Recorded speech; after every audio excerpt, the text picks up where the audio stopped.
Perubahan Maya tak hanya memengaruhi dirinya, tetapi juga hubungannya dengan Agus. Saya sering mendengar mereka berbicara dengan nada tinggi di kamar, meski mereka berusaha meredamnya agar Dita tak mendengar. Suatu malam, saat saya sedang menidurkan Dita, saya mendengar Agus berkata, "Maya, aku nggak peduli soal itu. Aku cuma ingin kamu kembali seperti dulu." Maya menjawab dengan nada lelah, "Aku nggak bisa, Mas. Aku nggak lagi sama. Kalau kamu butuh, cari aja di luar. Aku nggak apa-apa." Saya terpaku di depan pintu kamar Dita, jantung saya berdegup kencang mendengar kata-kata Maya. Bagaimana bisa ia berkata begitu? Agus, yang saya tahu sangat mencintai Maya, terdengar frustrasi. "Kamu pikir aku ingin gitu? Aku cuma ingin kita baik-baik aja." Pintunya terbanting dan saya mendengar langkah Agus menuju belakang rumah. Saya tahu ia sering duduk di dekat kandang ayam untuk menenangkan diri, dan malam itu saya merasa harus berbuat sesuatu, meski saya tak tahu apa. Kehidupan rumah tangga mereka yang dulu harmonis, kini seperti retakan pada tembikar yang rapuh. Agus berusaha keras untuk tetap sabar, tapi saya bisa melihat kegelisahan di matanya. Ia sering membantu saya di dapur atau bermain dengan Dita, tapi ada kekosongan dalam senyumnya. "Ibu, Maya nggak mau ngapa-ngapain lagi," katanya suatu pagi saat kami sedang mencuci piring bersama. Saya menghela napas, mencoba mencari kata-kata yang tepat. "Sabar Agus, Maya butuh waktu, kita harus kuat untuknya." Namun, di dalam hati, saya tahu keadaan ini tak hanya menyakiti Maya, tetapi juga Agus. Ia pria muda, penuh energi, dan kebutuhan yang tak terpenuhi membuatnya gelisah. Saya tak bisa menyalahkannya, tapi sebagai ibu, hati saya terbelah antara ingin membantu Maya pulih dan memahami penderitaan Agus. Saya mulai menyadari bahwa kehadiran saya di rumah ini bukan hanya untuk mengurus Dita atau memasak, tetapi juga untuk menjaga keseimbangan yang rapuh ini meski saya tak tahu bagaimana caranya. Maya, yang dulu begitu lincah mengurus rumah, kini tak lagi menyentuh apapun di luar kamarnya. Pagi itu, saat saya sedang menyapu lantai, Dita menarik ujung rok saya. "Ibu, Mama kapan sembuh?" tanyanya dengan nada polos. Saya berjongkok, memeluknya dan berkata, "Mama sedang istirahat sayang, Ibu janji Mama akan ceria lagi nanti." Namun, saya sendiri ragu dengan janji itu. Maya hanya keluar kamar untuk makan atau mandi, lalu kembali mengurung diri. Saya mencoba berbicara dengannya, mengingatkannya tentang Dita, tentang Agus, tentang hidup yang masih harus dijalani. "Maya, kamu harus coba bangkit, Dita butuh ibunya," kataku suatu siang saat membawakan teh ke kamarnya. Ia hanya menatap kosong ke jendela, menjawab pelan, "Aku tahu Bu, tapi aku nggak bisa, aku nggak lagi utuh." Kata-katanya seperti pisau, mengiris hati saya. Saya ingin menangis untuknya, tapi saya tahu saya harus kuat, demi Dita, demi Agus, dan demi keluarga ini. Sebagai ibu mertua, saya merasa tanggung jawab saya semakin besar. Setiap hari, saya bangun pagi untuk menyiapkan sarapan, mengantar Dita ke taman kanak-kanak, dan memastikan rumah bersih. Agus sering memuji kerja keras saya. "Ibu hebat, rumah ini nggak bakal jalan tanpa ibu," katanya suatu malam sambil membantu saya melipat pakaian. Saya tersenyum, tapi ada rasa bersalah di hati saya. Saya tahu Maya merasa terkalahkan oleh kehadiran saya, tapi saya tak bisa meninggalkan mereka dalam keadaan seperti ini. "Agus, ini tugas ibu. Kalian anak-anak ibu," jawabku, berusaha menutupi kegelisahan. Namun, di balik semua itu, saya mulai merasakan ketegangan yang tak terucapkan. Agus, dengan tatapan lelahnya, seolah membawa beban yang tak bisa ia bagi. Saya ingin membantu lebih, tapi saya tak tahu batasnya. Saya hanya ibu mertua, bukan istri, dan posisi saya di rumah ini terasa semakin ambigu seiring waktu berlalu. Kehidupan sehari-hari di rumah ini terus berjalan dengan ritme yang canggung. Saya berusaha mengisi kekosongan yang ditinggalkan Maya, tapi saya juga tahu bahwa ada hal-hal yang tak bisa saya gantikan. Agus, meski berusaha bersikap normal, sering terlihat termenung. Suatu sore, saat kami sedang merapikan taman belakang, ia tiba-tiba berkata, "Ibu, kadang aku nggak tahu harus ngapain lagi. Maya kayak nggak mau berusaha." Saya menatapnya, mencoba memahami. Agus, Maya sedang terluka. Kita harus kasih dia waktu, tapi kamu juga harus jaga dirimu sendiri, kataku. Meski saya tahu kata-kata itu terdengar kosong. Di dalam hati, saya merasa tak berdaya. Saya ingin Maya kembali seperti dulu, tapi saya juga melihat penderitaan Agus. Rumah ini yang dulu penuh tawa, kini seperti dipenuhi bayang-bayang. Dan saya, sebagai ibu mertua, merasa terjebak di tengahnya, berusaha menjaga semua agar tidak runtuh. Malam itu, saat saya sedang menjahit baju Dita yang robek, saya mendengar Agus dan Maya bertengkar lagi. "Maya, aku cuma minta kamu coba, aku nggak bisa gini terus," teriak Agus, suaranya penuh frustrasi. Maya menjawab dengan nada dingin, "Kalau kamu nggak tahan, cari aja yang lain mas, aku nggak pantas lagi buat kamu." Saya menutup mata, mencoba menahan air mata. Bagaimana bisa putri saya berkata seperti itu? Saya ingin masuk, memeluk mereka berdua, dan berkata bahwa semua akan baik-baik saja. Tapi saya tahu itu tak sesederhana itu. Setelah pintu kamar mereka terbanting, saya melihat Agus berjalan ke belakang rumah, menuju kandang ayam, tempat favoritnya untuk menenangkan diri. Saya ingin mengikutinya, ingin berkata sesuatu untuk meringankan bebannya. Tapi saya ragu, apa yang bisa saya lakukan sebagai ibu mertua? Saya hanya bisa berdoa, berharap ada jalan keluar dari kegelapan yang menyelimuti keluarga ini. Hari demi hari, saya berusaha menjaga keseimbangan di rumah ini. Saya memasak makanan favorit Dita, menemaninya bermain, dan memastikan Agus punya kopi panas setiap pagi sebelum berangkat kerja. Namun, di balik semua itu, saya merasakan ada sesuatu yang berubah dalam dinamika rumah ini. Agus mulai memandang saya dengan cara yang berbeda, atau mungkin itu hanya perasaan saya. "Ibu, terima kasih ya udah bantu kami banyak," katanya suatu malam. Matanya penuh rasa terima kasih, tapi juga ada sesuatu yang tak bisa saya jelaskan. Saya hanya tersenyum, menjawab, "Ini kewajiban ibu Agus." Namun, di dalam hati, saya mulai bertanya-tanya, apakah saya hanya ibu mertua yang membantu, atau apakah kehadiran saya mulai mengisi ruang yang seharusnya milik Maya? Saya tak tahu jawabannya, tapi saya tahu satu hal, keluarga ini sedang berjuang, dan saya harus berada di sini, apapun yang terjadi. Sebagai ibu mertua, kehadiran saya di rumah Maya dan Agus setelah operasi putri saya bukan hanya untuk membantu, tetapi juga untuk menjaga agar keluarga ini tetap utuh di tengah badai yang melanda. Saya, Rita, berusia 54 tahun, mengambil alih semua pekerjaan rumah tangga yang dulu diurus Maya. Pagi-pagi, saya bangun untuk menyiapkan sarapan, mencuci pakaian, dan mengurus Dita, cucu saya yang berusia 3 tahun yang kini lebih sering mencari saya ketimbang ibunya. Rumah kecil mereka di pinggir kota, dengan dapur sederhana dan taman belakang yang dipenuhi kandang ayam, menjadi medan tugas saya. Saya memasak nasi, menyiapkan lauk, dan memastikan Dita siap untuk taman kanak-kanak. "Ibu, Dita mau telur mata sapi," kata Dita dengan suara ceria sambil menarik-narik rok saya di dapur. Saya tersenyum, mengangguk. "Baik sayang, ibu buatkan yang paling enak." Meski lelah, melihat senyum Dita memberi saya kekuatan. Namun, di balik kesibukan ini, saya tahu Maya masih tenggelam dalam kesedihannya. Dan Agus, menantu saya, berjuang dengan beban yang tak terucap. Saya berusaha menjaga semuanya berjalan, tapi hati saya resah, merasa ada retakan yang semakin lebar di antara mereka. Maya, yang dulu begitu ceria dan penuh semangat,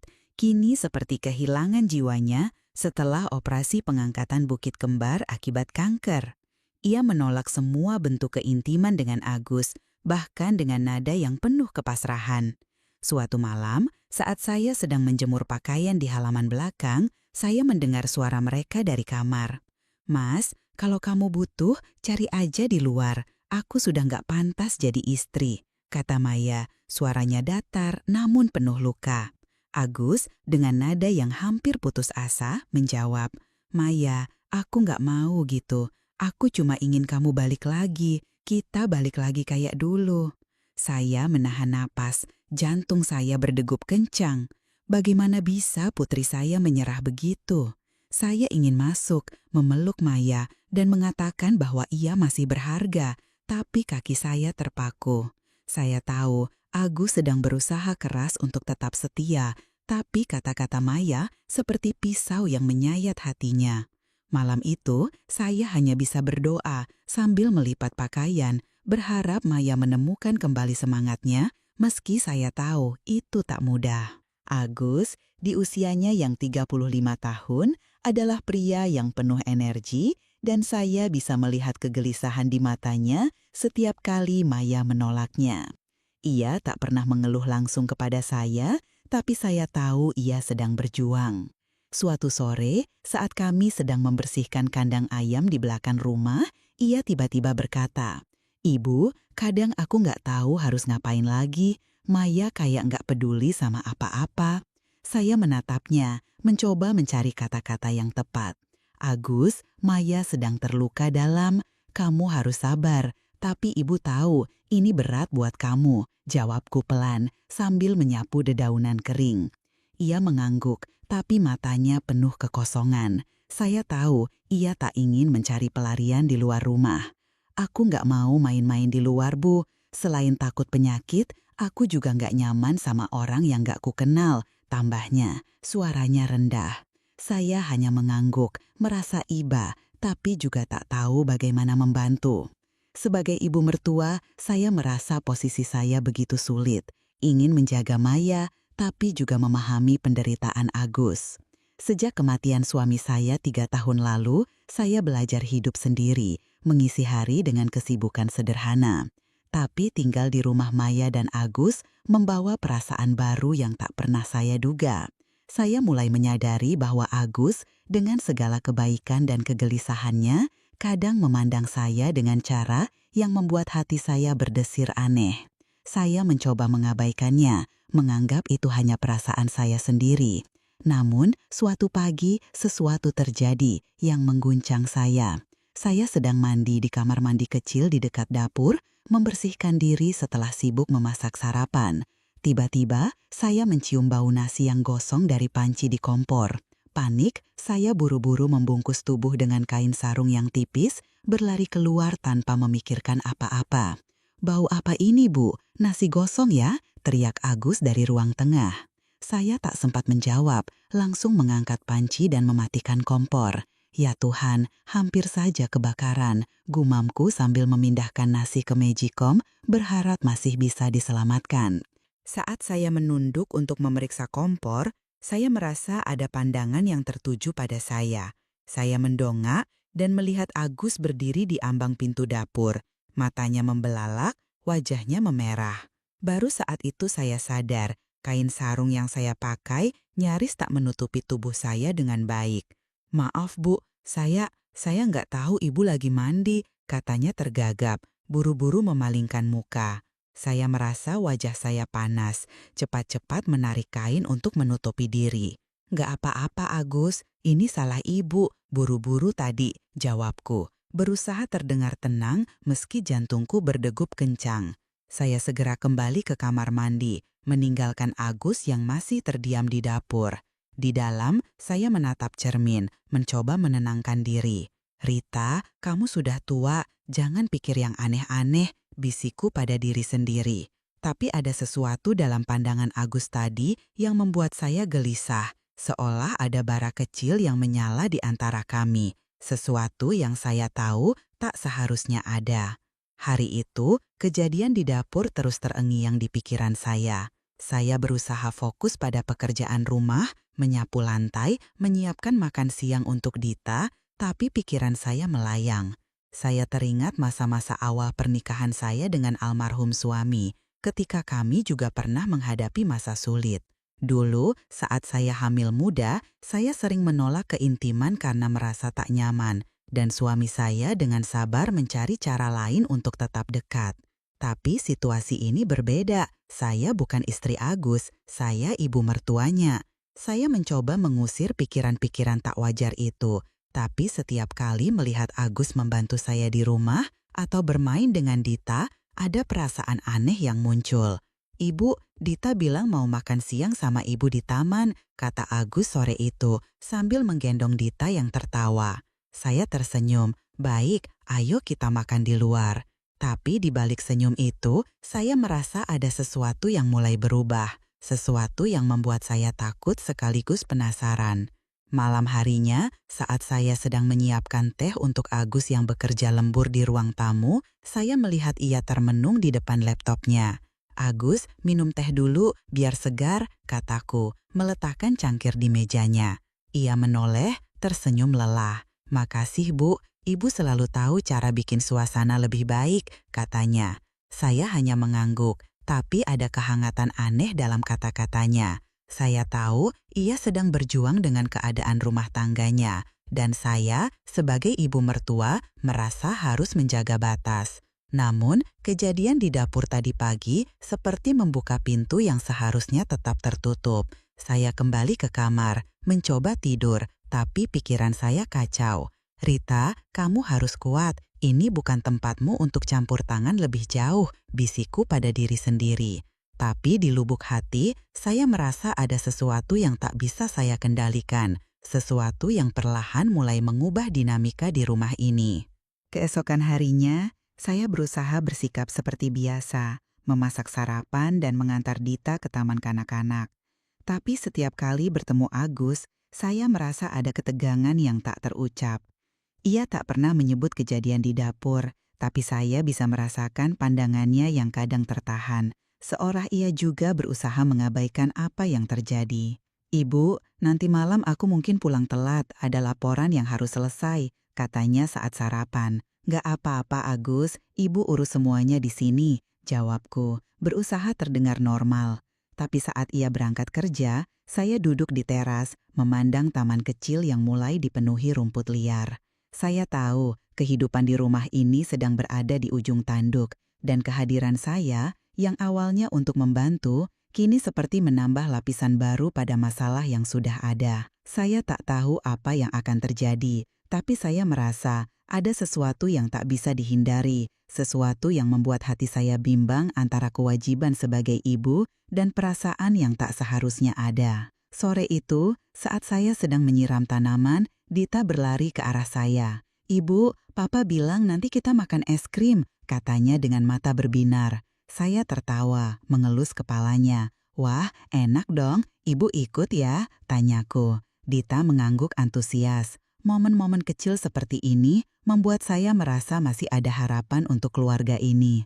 Tapi, di balik tawa Dita, saya tahu ada luka yang masih menganga di hati Maya dan Agus. Saya ingin sekali melihat mereka kembali seperti dulu, tapi kejadian di dapur dan kegelisahan Agus membuat saya sadar bahwa saya mungkin telah menjadi bagian dari masalah yang lebih besar. Saya berdoa agar Maya segera pulih, agar Agus menemukan kedamaian, dan agar saya bisa tetap menjadi ibu mertua yang hanya membantu, bukan menambah kerumitan.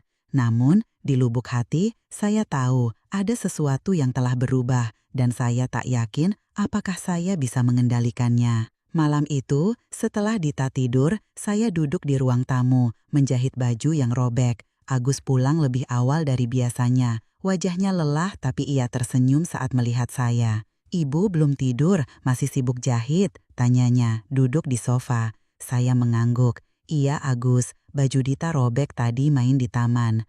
Ia mengangguk, lalu tiba-tiba berkata, "Ibu, makasih ya udah bantu kami. Tanpa ibu, entah apa jadinya rumah ini." Nada suaranya penuh keikhlasan, tapi ada sesuatu di matanya yang membuat saya tak nyaman. Saya hanya tersenyum.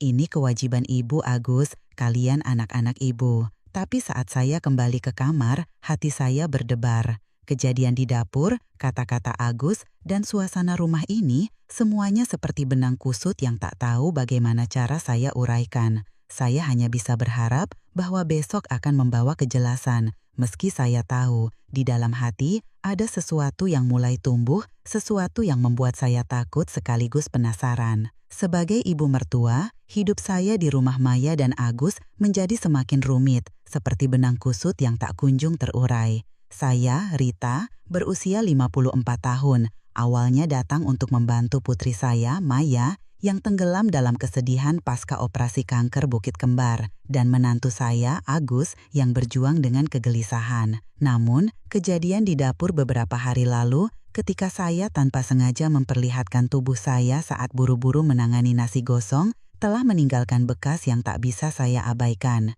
Malam itu, ketegangan antara Maya dan Agus mencapai puncaknya. Saya sedang menidurkan Dita, cucu saya, ketika suara pertengkaran mereka menggema dari kamar. "Kalau kamu nggak bisa berubah, Maya, mending aku cari di luar saja," teriak Agus. Suaranya penuh frustrasi. Maya, dengan nada dingin yang menyayat, menjawab, "Cari aja, Mas. Aku sudah bilang, aku nggak pantas lagi buat kamu." Pintu kamar terbanting keras, dan saya mendengar langkah Agus menuju halaman belakang, ke kandang ayam, tempat favoritnya untuk menenangkan diri. Hati saya terasa berat, tapi ada dorongan aneh yang membuat saya ingin mengikutinya, ingin tahu apa yang bisa saya lakukan untuk meringankan bebannya. Saya berjalan pelan ke halaman belakang, di bawah keremangan malam yang hanya diterangi lampu temaram.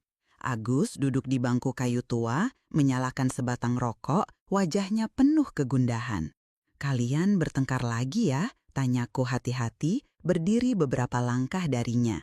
Ia tersentak, jelas tak menduga kehadiran saya. "Ibu belum tidur, maaf Bu, bikin ibu resah," katanya, suaranya parau. Saya menggeleng, mendekat dan duduk di sampingnya. "Bukan kamu yang salah, Agus, Maya yang keterlaluan. Ibu sudah coba nasihati dia berkali-kali," ujarku, berusaha menenangkan. Ia menghela nafas panjang. "Aku pusing, Bu. Maya malah nyuruh aku jajan di luar. Aku nggak mau gitu, tapi aku juga nggak tahu harus gimana lagi." Saya bisa merasakan kepedihan dalam kata-katanya, dan untuk sesaat kami hanya diam, tenggelam dalam pikiran masing-masing. Saya teringat masa lalu ketika suami saya juga pernah gelisah karena saya tak bisa memenuhi kebutuhannya saat hamil muda. Dulu waktu ibu hamil Maya, Bapak juga pernah begitu. Ibu cuma bantu dengan cara lain, pakai tangan, sampai dia puas. Kataku ragu-ragu, tak yakin apakah saya seharusnya berbagi cerita itu. Agus menatap saya, matanya penuh tanya. "Ibu, Maya nggak mau apa-apa. Aku sudah coba bujuk, tapi dia tetap menutup diri," katanya. Suaranya hampir putus asa. Saya menunduk, merasa ada sesuatu yang harus saya katakan, tapi kata-kata itu terasa berat di lidah. Akhirnya dengan suara lirih, saya berkata, "Ibu kasihan sama kamu, Agus. Kalau kamu mau, biar ibu bantu, biar pusingmu hilang." Jantung saya berdegup kencang saat kata-kata itu keluar, dan saya bisa melihat keterkejutan di wajah Agus, diikuti kilatan sesuatu, mungkin harapan, mungkin keinginan. "Ibu serius? Maksud ibu gimana?" tanyanya, suaranya bergetar. Saya menelan ludah, berusaha tetap tenang. "Sekarang juga boleh kalau kamu mau, tapi kita cari tempat yang nyaman bukan? Di sini baunya nggak enak," kataku mencoba menyembunyikan kecanggungan. Ia mengangguk dan kami sepakat pindah ke ruang tamu setelah saya memastikan Maya sudah tertidur pulas di kamarnya. Di ruang tamu, suasana terasa berat dengan keheningan. Saya duduk di tepi sofa, merasa canggung, seolah ada garis tak terlihat yang saya tahu seharusnya tak saya lewati. Agus duduk di samping saya, matanya penuh keraguan, tapi juga hasrat yang tak bisa ia sembunyikan. "Ayo Bu, obatin aku nggak tahan lagi," katanya, suaranya rendah hampir memohon. Saya meraih tangannya, jantung saya berdegup kencang, tapi ada bagian dari saya yang tak bisa menolak. Dengan hati-hati, saya mulai berusaha fokus pada tugas yang saya tawarkan meski pikiran saya kacau. "Bagusan mana Bu, aku atau Bapak dulu?" tanyanya tiba-tiba, mencoba mencairkan suasana. Saya mencubit lengannya pelan. "Hus, jangan banding-bandingin, tapi jujur kamu lebih istimewa," kataku merasa wajah saya memanas. Ia tertawa kecil, tapi tangannya mulai bergerak, mencoba menjelajah, dan saya menghentikannya dengan lembut. "Ibu sudah tua, Agus, ini nggak sama kayak dulu," ujarku mengingatkan, tapi ia hanya tersenyum. "Ibu nggak tua, Bu, masih menarik." Kata-katanya membuat saya tersipu, tapi juga takut.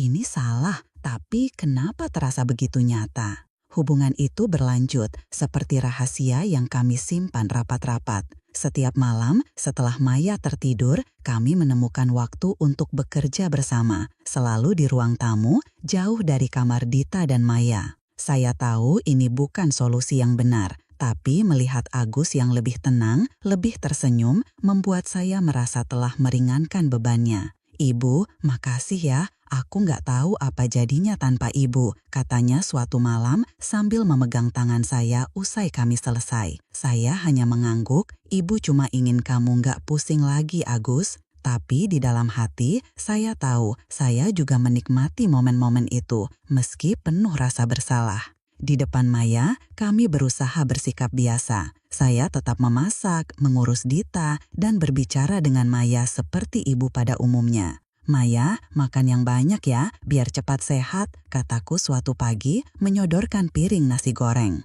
Ia hanya tersenyum tipis. "Iya Bu, makasih." Saya tahu ia tak curiga, tapi setiap kata-katanya membuat hati saya terasa berat. Seiring waktu, pertengkaran antara Agus dan Maya mulai berkurang.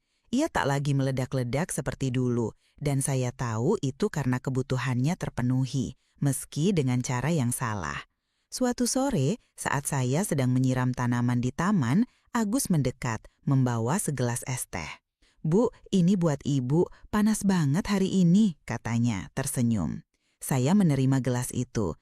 "Makasih Agus, kamu baik banget." Ia mengedikkan bahu. "Ibu yang baik, Bu. Rumah ini aman karena ibu." Kata-katanya sederhana, tapi ada kehangatan yang membuat saya merasa dihargai sekaligus bersalah. Maya, meski masih sering mengurung diri, mulai menunjukkan tanda-tanda perbaikan. "Bu, mungkin minggu depan aku mau ke dokter lagi, cek kondisiku," katanya suatu hari. Dan saya memeluknya erat. "Bagus Maya, ibu ikut ya." Di dalam hati, saya berharap ia akan pulih sepenuhnya. Tapi saya juga takut, apa yang akan terjadi pada pekerjaan saya dengan Agus jika Maya kembali seperti dulu. Hari-hari berlalu dan hubungan saya dengan Agus menjadi semacam rutinitas rahasia. Kami selalu berhati-hati, memastikan Maya dan Dita tak tahu. Suatu malam, saat saya membawa kopi untuk Agus yang sedang lembur, ia menarik tangan saya. "Bu, apa ibu nggak capek bantu aku terus?" tanyanya, suaranya lembut. Saya tersenyum.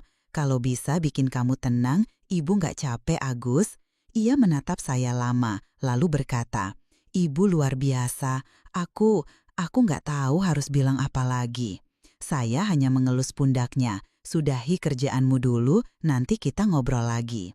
Tapi di dalam hati, saya tahu kami tak hanya ngobrol lagi. Malam itu, seperti biasa, kami kembali bekerja di ruang tamu dengan pintu terkunci rapat. Saya merasa seperti hidup dalam dua dunia. Satu sebagai ibu mertua yang penuh perhatian, satu lagi sebagai seseorang yang melanggar batas yang tak seharusnya dilewati. Meski hubungan ini salah, saya tak bisa menyangkal bahwa saya juga menemukan kebahagiaan di dalamnya. Agus, dengan perhatian dan kelembutannya, membuat saya merasa hidup kembali setelah bertahun-tahun kesepian sejak suami saya meninggal. "Ibu, jujur, ini seru banget. Ibu nggak ngerasa gitu?" tanyanya suatu malam sambil tersenyum nakal usai kami selesai. Saya mencubit lengannya. "Hus, jangan ngomong gitu. Ibu cuma bantu kamu." Tapi ia tertawa. "Ibu juga menikmati kan?" Saya tak menjawab, hanya tersenyum kecil. Karena ia benar. Namun, di balik semua itu, saya tetap mencintai Maya sebagai anak saya. Saya ingin ia sembuh, ingin ia kembali menjadi istri yang dulu. Tapi saya juga tahu bahwa apa yang saya lakukan dengan Agus telah mengubah segalanya. Saya berusaha keras agar Maya tak curiga, selalu menyapa dengan hangat, memasak makanan favoritnya, dan mengajaknya bicara tentang Dita atau masa depannya. Sekarang, rumah ini terasa lebih tenang, tapi ketenangan itu seperti permukaan air yang menyembunyikan arus kuat di bawahnya. Agus dan Maya jarang bertengkar, dan saya tahu itu karena Agus tak lagi terbebani oleh kebutuhannya yang tak terpenuhi. "Bu, Maya tadi bilang mau coba ikut kelas yoga, katanya buat kesehatan," kata Agus suatu pagi. Wajahnya penuh harapan. Saya tersenyum. "Bagus Agus, itu tanda dia mau berusaha." Tapi di dalam hati saya bertanya-tanya, jika Maya benar-benar pulih, apa yang akan terjadi pada kami? Saya tahu apa yang saya lakukan salah, tapi setiap kali Agus memandang saya dengan mata penuh terima kasih, saya merasa seperti telah memberikan sesuatu yang berarti. "Ibu, tanpa ibu, aku mungkin sudah nyerah," katanya suatu malam, dan saya hanya mengangguk. "Ibu cuma ingin kalian bahagia, Agus." Tapi kata-kata itu terasa kosong karena saya tahu kebahagiaan ini dibangun di atas rahasia yang bisa menghancurkan kami semua. Saya, seorang ibu mertua berusia 54 tahun, tak pernah menyangka hidup akan membawa saya ke dalam situasi yang begitu rumit dan penuh gejolak. Nama saya Rita, tapi di keluarga kecil ini saya biasanya dipanggil ibu oleh menantu saya, Agus, dan putri saya, Maya. 3 tahun lalu, suami saya meninggal dunia, meninggalkan lubang besar di hati saya. Sejak itu saya hidup sendiri, mengisi hari dengan pekerjaan rumah dan sesekali membantu tetangga di desa. Namun, ketika Maya, putri saya, didiagnosis menderita kanker bukit kembar 6 bulan lalu, hidup saya berubah drastis. Saya memutuskan untuk pindah ke rumah mereka di kota, meninggalkan kesunyian rumah saya demi membantu Maya, Agus, dan cucu saya, Dita, yang baru berusia 3 tahun. Rumah mereka, sebuah bangunan sederhana dengan taman kecil di belakang, menjadi tempat baru saya berlabuh. Saya tahu keputusan ini bukan hanya soal membantu pekerjaan rumah, tetapi juga tentang menjaga keluarga kecil ini agar tetap utuh di tengah badai yang menerpa. Kehidupan pernikahan Maya dan Agus yang sudah berjalan 4 tahun dulunya tampak begitu harmonis. Saya sering melihat mereka tertawa bersama, berbagi cerita tentang pekerjaan atau rencana masa depan sambil menggendong Dita yang ceria. Maya, dengan senyumnya yang hangat, selalu menjadi pusat kehidupan rumah ini. Ia bekerja di sebuah perusahaan swasta besar dan Agus, seorang pegawai kantoran yang tekun, selalu mendukungnya. Saya ingat betapa bangganya saya melihat mereka membangun keluarga yang penuh cinta. Namun, semuanya berubah setelah Maya didiagnosis kanker. Operasi pengangkatan bukit kembar yang harus dijalaninya meninggalkan luka, bukan hanya pada tubuhnya, tetapi juga pada jiwanya. "Ibu, kenapa ini harus terjadi padaku?" tanyanya suatu malam, matanya berkaca-kaca saat kami duduk di ruang tamu. Saya hanya bisa memeluknya, berusaha menenangkan dengan kata-kata, "Kamu kuat, Maya, kami semua di sini untukmu." Namun, di dalam hati, saya tahu luka ini tak akan sembuh begitu saja. Sejak operasi itu, Maya seperti kehilangan cahayanya. Ia berhenti bekerja, mengundurkan diri dari perusahaan yang begitu ia banggakan. "Aku nggak sanggup lagi, Bu," katanya dengan suara parau saat saya mencoba membujuknya untuk kembali bekerja. Ia lebih sering mengurung diri di kamar, berbaring di tempat tidur, menatap langit-langit atau menonton televisi tanpa semangat. Dita, cucu saya, yang biasanya selalu disambut dengan pelukan hangat ibunya, kini lebih sering mencari saya untuk bermain atau sekadar minta dipeluk. "Ibu, Mama kenapa nggak main sama Dita?" tanya Dita suatu sore, matanya polos penuh tanya. Saya tersenyum, menyembunyikan kepedihan dan menjawab, "Mama lagi capek sayang, nanti pasti main lagi sama Dita." Namun, hati saya perih melihat Maya yang dulu begitu ceria, kini seperti bayangan dirinya sendiri. Saya berusaha mengambil alih semua pekerjaan rumah, memasak, mencuci, mengurus Dita agar Maya bisa fokus pada pemulihannya, meski saya tahu itu tak cukup.